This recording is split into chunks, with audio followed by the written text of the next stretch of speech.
प्रधानमंत्री नरेंद्र मोदी और केंद्र कैबिनेट ने हाल ही में मई 2026 में सेमीकंडक्टर सेक्टर को लेकर कुछ बेहद बड़े फैसले और ऐतिहासिक डील को मंजूरी दी है। पीएम मोदी की मौजूदगी में टाटा इलेक्ट्रॉनिक्स और दुनिया की सबसे बड़ी टेक सप्लाई कंपनी एसएमएल के बीच एक गेम चेंजर डील साइन हुई है।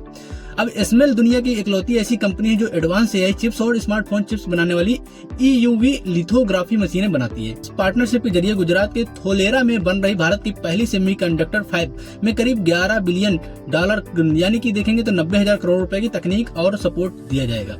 पीएम मोदी की अध्यक्षता में केंद्र कैबिनेट ने 3,936 करोड़ के निवेश वाले 2 नए सेमीकंडक्टर प्रोजेक्ट को मंजूरी दी है। इसके साथ ही देश में कुल स्वीकृत प्रोजेक्ट की संख्या 12 हो गई है।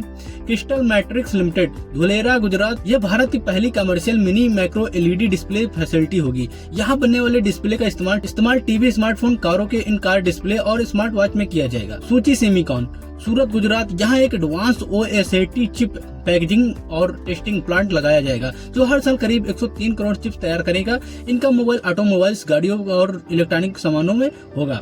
इंडिया सेमीकंडक्टर का मिशन का दायरा बढ़ते हुए हाल ही में राजस्थान के लिए भी पहले सेमीकंडक्टर प्लांट को मंजूरी दी गई है, जिससे राज्य में हाईटेक रोजगार के नए रास्ते खुलेंगे। इन डील्स को मंजूरी देते हुए प्रधानमंत्री नरेंद्र मोदी ने सोशल मीडिया पर कहा है, सेमीकंडक्टर को दुनिया में भारत के ये बढ़ते कदम देश की आर्थिक बदलाव को, तकनीकी और आत्मनिर्भरता और इनको इनोवेशन की नई उड़ान देगा। सरकार ने ये भी जानकारी दी है कि पहले से मंजूर किए गए प्रोजेक्ट्स में से 2 प्लांट्स के कमर्शियल चिप्स की शिपमेंट सप्लाई शुरू भी हो चुकी है, यानी कि भारत में अब बनी चिप्स अब मार्केट में आने लगी है।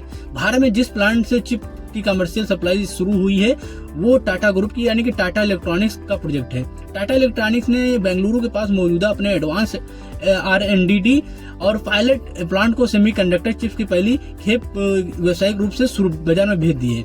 अब टाटा के ये चिप्स घरेलू और अंतर्राष्ट्रीय दोनों बाजारों के ग्राहकों जैसे ऑटोमोबाइल्स, इलेक्ट्रॉनिक्स और डिफेंस सेक्टर की कंपनियों को भेजी जा रही है।